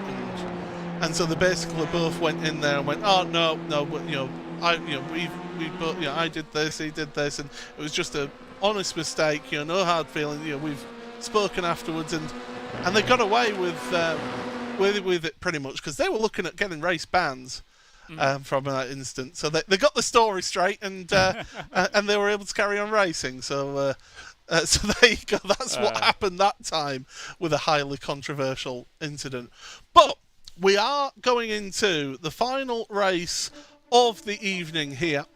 And so let's get ourselves set for the race grid for round number 18 of the World Touring Car Series. And it is Maciej Sakovic and Craig Williams who are going to be sharing that front row of the grid there at the start of this race, with Mikey Pollard and Carsten Geisler on row number 2. Row 3 for Andreas Gilman and Wayne Douglas. The fourth row of the grid is Paddy Faulkner and Stefan Scheller, with Dan Martin and Sindre Setsource on row number 5. Damon Mulqueen and Setsource's teammate Elliot Roberts then on row number 6. Seventh row of the grid, Vibe Meijkamp and Andy Scheel, with Richard Simner and Stuart Bickley on row number 8. Row number 9 is the Pure Sims Esports outfit of Jake Blackhall and Ross McFarlane. Damien Harris and Wojciech Savinovic share row number 10, and then the two that came to blows at the end of the previous race, well, they're going to be starting alongside each other on row number 11. That's Jack Sedgwick and Tim Reinhardt. Martin Shirley and Alexander House are the final two cars on this 24-car grid here today for round number 18 of this championship. So, 40 seconds. Maciej Sakovic is ready to go in his Honda, his Team Mad Honda, which I tell you what, Connery, I don't know if you've seen the paint, you can't miss it. It's that bright as that Team Mad paint, just in front of Craig Williams. But Williams will be looking for a race win here. Yeah, and there's someone's logo on that. Yeah, I don't know who that is. Yeah, it can't be anyone important, right? No. But we are going to get ourselves set for this final race, and certainly it's going to be a completely unbiased commentary from myself, but come on, Maciej, you know what you need to do. Right, we're getting set for the start of this race. The revs rise, the drivers look to the starter's gantry. Green flag in the air, and we're underway here, and it's a fantastic start from Maciej Sakovic from the front of the grid, but he's got it hard to go because he's got a whole train of cars all charging him down. Now Craig Williams is on the outside. Mikey Pollard is trying to go to the inside, but Williams going to sweep that Audi around the outside of Sakovic and that Team Mad car down towards turn number 3 they go. Sakovic still on the inside, Williams on the outside. We saw in race number 1, but Williams' teammate couldn't get it done around the outside of 3, and Williams is not able to do it now. But this is where the slipstream is going to take effect, and the grunt of that Audi down this back straight underneath the bridge. The whole field of cars coming through towards turn number 5. Cold tyres and brakes in towards turn number 5. Onto the brakes they go. Williams still trying around the outside, both giving each other racing room on corner exit. The rest of your field as well, they're all running 2 by 2. And Sakovic only just stayed ahead of Williams there, but he was under some serious pressure. Meanwhile, Gilman's up a place, Douglas is up a place, Dan Martin's up 2 places at the start. Yeah, so reverse of fortunes there for Dan Martin, making progress on the start instead of falling back. But meanwhile, battle involving the AM drivers at the back of the train. We've got a train of 6 drivers at the very front of the field that are from the AM category. Andreas Gilman and Patrick Faulkner side by side, coming through that very long right-hander of the carousel before it flings you out here on this run towards that very fast and potentially very, very dangerous kink as you duck in between the trees. Oh, one of the DCW cars sideways through the kink there. Amazingly keeping out the wall then. That's a really good control in that Honda for the 96 of Paddy Faulkner. And more contact now. Stefan Scheller involved with Faulkner. Is Faulkner going to find the wall? No. He keeps out the wall again, but unfortunately for him, he's dropping it all the way down the field right now. He's got it tough. Oh, that's the RD Sims spot car. That's Dan Martin. And there's a Semper car. Big accident once again. This time towards the end of the lap. Yeah, we got multiple cars involved, and for the second time this season, for the second time this race meeting, we have a safety car out there as Dan Martin got punted across and in front of traffic and seemingly has caused a lot of chaos back there. We've got 5 mechanical meatball flags here. Tim Reinhardt, Dan Martin, Wojciech Savinovic. Sorry? That's a closed pit lane there from Dan Martin, so he's going to get a penalty for that. Yeah, that'll be a back of line, won't it, for him there. Yeah, Dan Martin, Stefan Scheller, Wayne Douglas, all with mechanical meatball warning flags. Carsten Geisler, by the way, is out of the race as well entirely. He's fully retired the car, and I think that was something separate. Let's have a look then. So what on earth happened here? So, oh, was it Savinovic losing control to start with into Martin? Oh, and then just cars scattering everywhere. Yeah, Savinovic. So no, it wasn't Savinovic. It was the other separate racing car. Here's Savinovic having a completely separate incident on the run up in towards the final couple of turns there. So it was Wayne Douglas then, with the initial one, with him and Dan Martin. Savinovic, yeah, see the state of that car. Here we go. So that was Paddy Faulkner going off in the background. Here's Wayne Douglas then. He's alongside the Impulse Racing car, and I think he's just clattered the side of it, and he's tried his best to hang on to it, and he can't. Both cars into the wall, and then it's just cars everywhere. Yeah, that's a lot of damage right there, and 2 RaceSports cars involved in it, and Tim Reinhardt for sure, one of his teammates as well. That's a big mess to try and clean up after this one, and basically it was Scheller as well. Look at that car, not healthy whatsoever, on its way down the pit straight there. But twice in a row, Paul. Twice in a row. Yeah, thank you, Connery. That's all your fault. It is all my fault. It is all my fault, apparently. Yes. You were the one who mentioned pace cars and safety cars, not me. Yeah. I mean, it's the first time I've mentioned it this season on the commentaries that I've done. So, yeah, it's definitely my fault. But I don't know. With regard to the drivers, though, I mean, we've got Sakovic leading as he has done since the start. He's got Craig Williams behind him again since the start. Does this work in their favour, having the reduced amount of laps to run again here? Because obviously those faster drivers down the field will have less time to try and get through, won't they? Yeah, absolutely. And I mean, I'm just looking at the positions gained. Set Source has gained 5 places, he's up to 5th. So I don't think those drivers at the front are going to have it all too easy, if you ask me. He's going to be really on the charge, along with eBay Nykamp. Now let's not forget Nykamp set it on pole for the opening race of today. I mean, it seems like an age ago does that race, but it was only about an hour and a half ago was that one.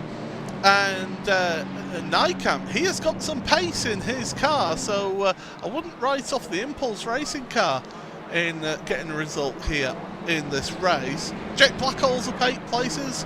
Damien Harris is up 8 places. Ross McFarlane's up 6 places. Jack Sedgwick is up 6 places as well. Martin Shirley up 7 places.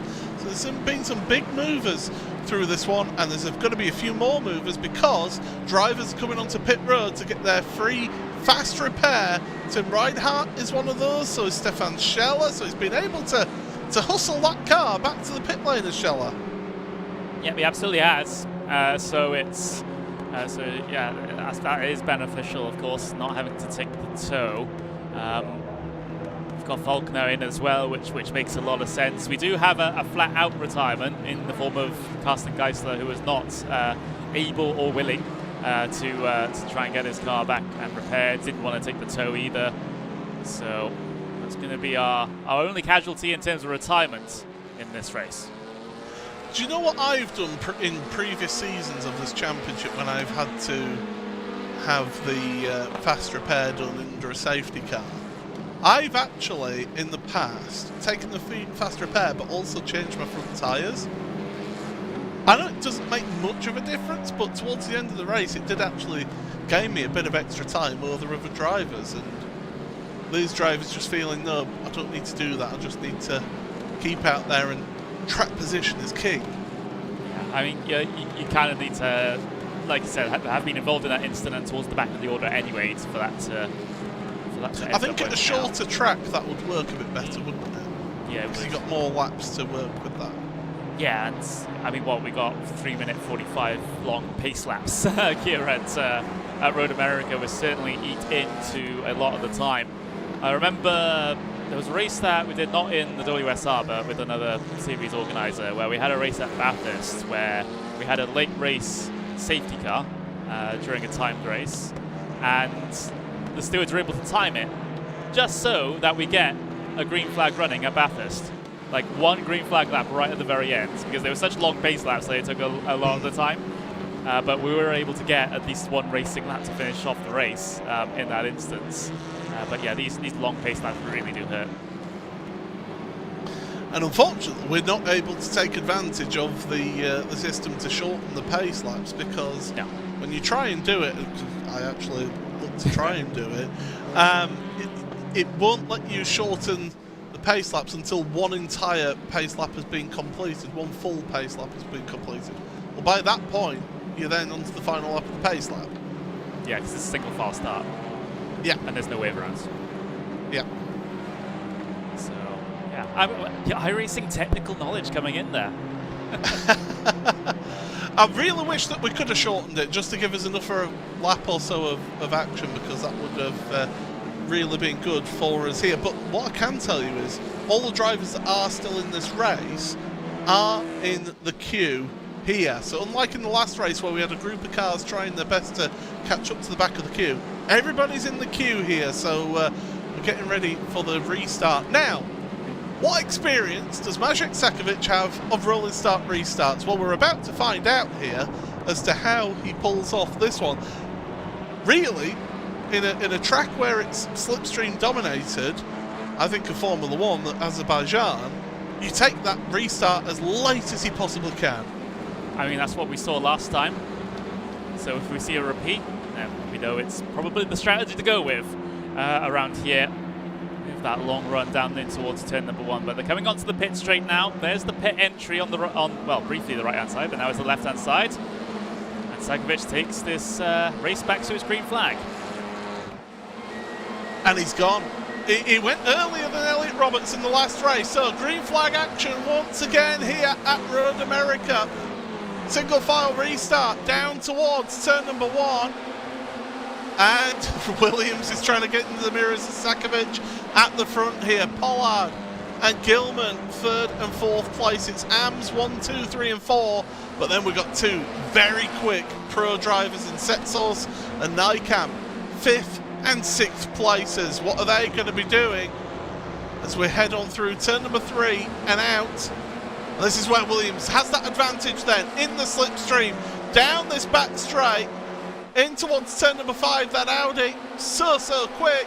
Sakovic holding the inside line though. He wants to try and use the better chassis, the better brakes of that Honda. Onto the brakes. We saw them on lap number 1 give each other racing room, and he's done it again, but he's been a bit too courteous there as Sakovic, because there goes Williams to the head of your field. Yeah, just a little bit too timid there. But, well, you needed to really run him hard there on the outside. You know, be conscious of the fact that the car on the outside does have a bit of runoff there, and just make things a little bit more firmer, a little bit more tighter with regards to the defense. But Williams up in towards the race lead with 8.5 minutes left to go. Alpha P3 still raging on as well. Pollard and Gilman are the ones fighting it out for that one.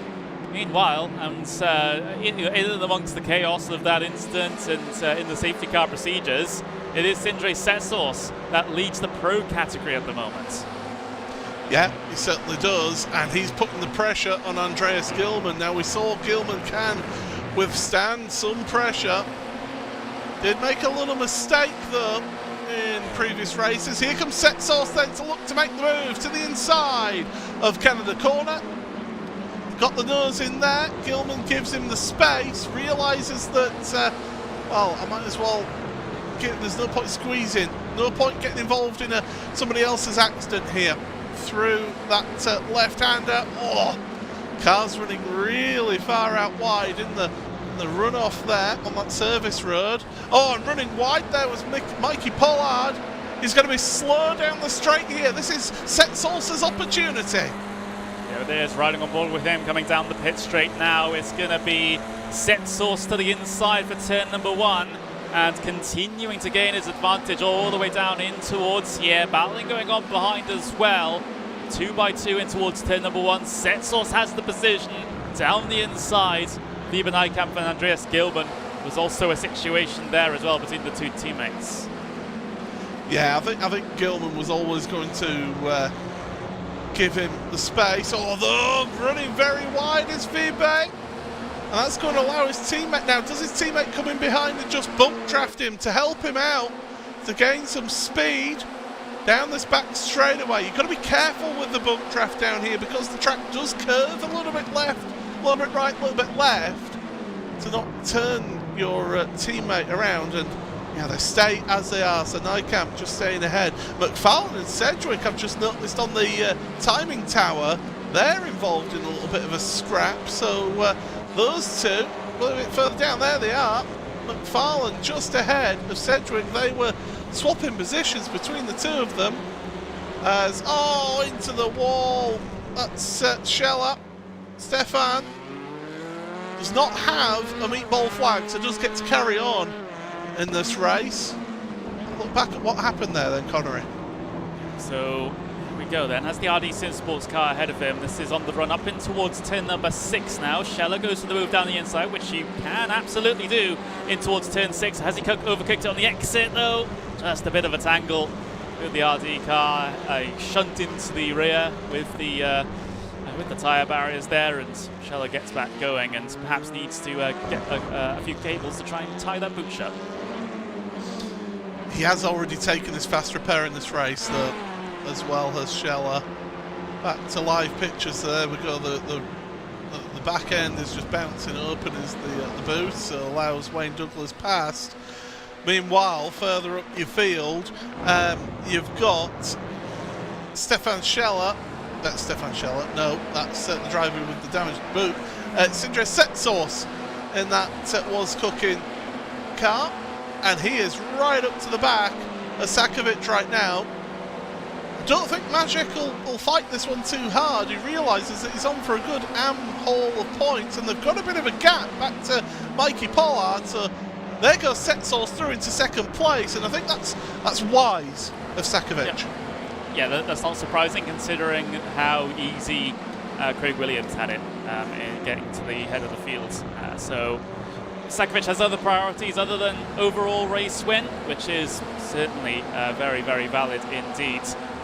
Just trying to conserve some AM points here is the goal. Of course, like we said before, they score points on overall position, not on category position. So it is worth Sakovic, holding on to some positions here. Potentially the top ones were a bit too optimistic, shall we say. McFarlane was again battling with Cedric, we saw in the background of the previous shot. So those two are still going at it with each other. Don't forget, these two are your Pro Championship contenders right here, duking it out. So going into this week, McFarlane was only 22 points clear of Cedric, and Cedric, remember, got that race win in race number 1 over Ross McFarlane. So Jack is wanting to try and take advantage of the speed of that Audi around this track. It's just the car to be in my opinion, is that Audi. And he's certainly doing a good job behind the wheel of it. But McFarlane staying ahead for the time being. It is still Craig Williams, overall race leader. He is also your AM leader in this race, ahead of Sindre Setsource, who's your Pro leader there in second place. He's then got a bunch of 3 AM drivers between him and the next Pro driver. So Setsource is looking good for points here in this race. He's got Magic Sakovic directly behind him, then Mikey Pollard and Andreas Gilman, and then it's Wiebe Nijkamp. So Gilman's actually got back ahead of Nijkamp. 42 degrees, track temperature, and Sakovic is out of control and into the wall.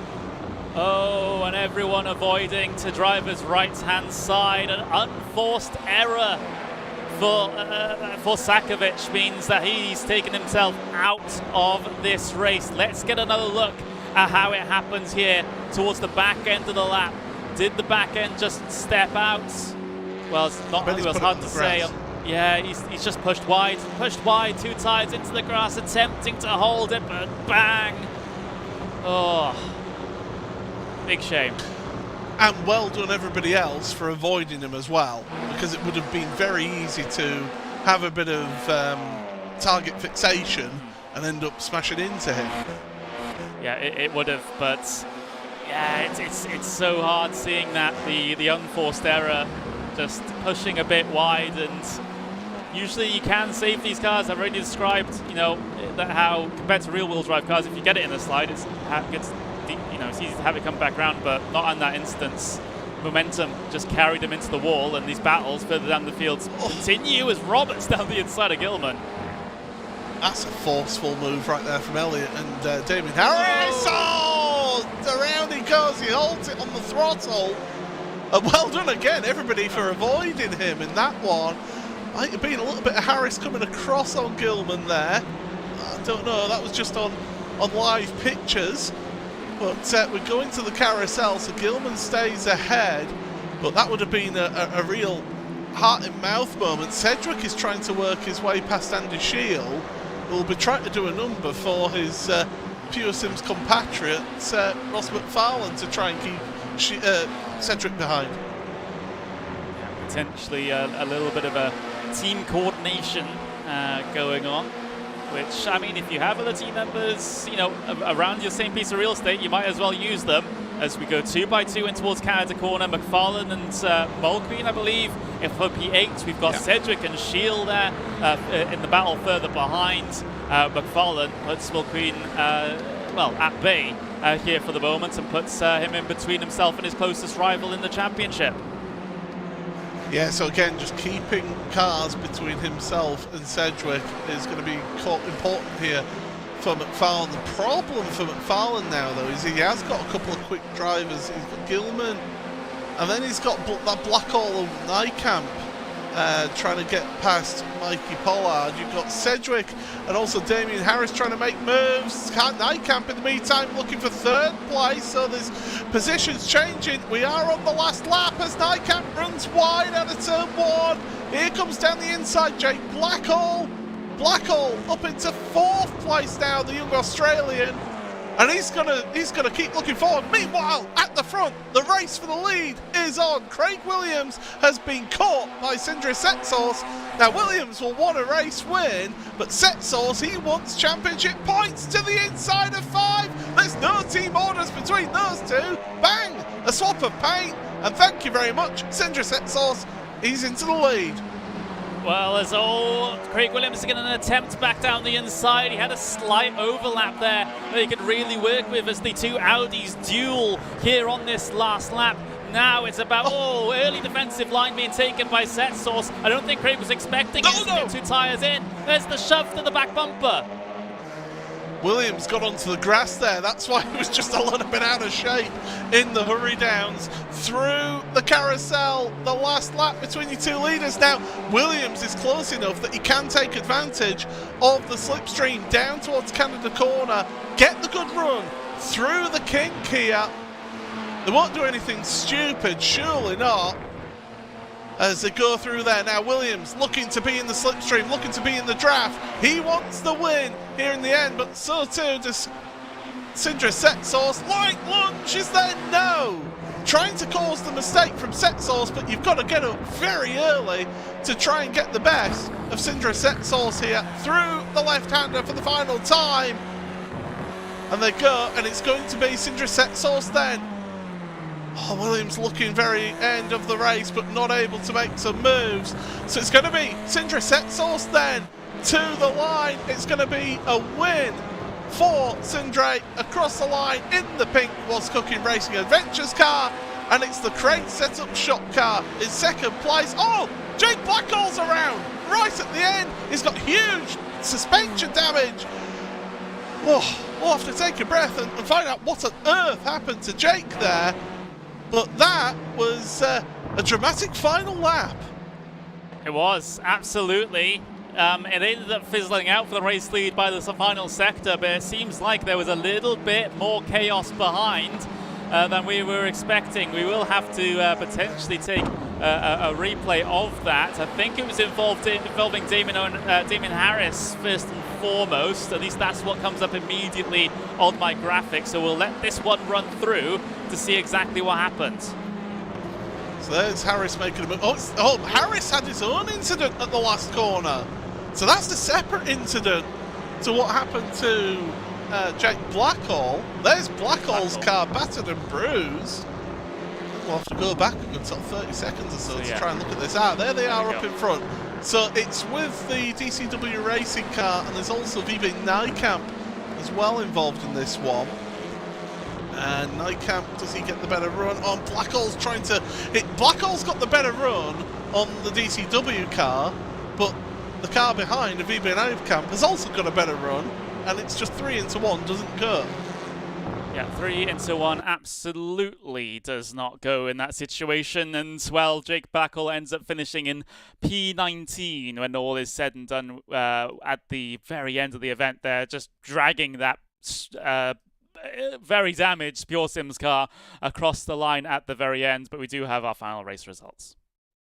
So it is Sindra Setsource for Was Cooking Racing Adventures who takes the win here in this final race of the evening at the halfway point of the championship. It's an AM win for Craig Williams for the Was Cooking by CSS car, just under half a second behind Sindra there to take second place in an AM win.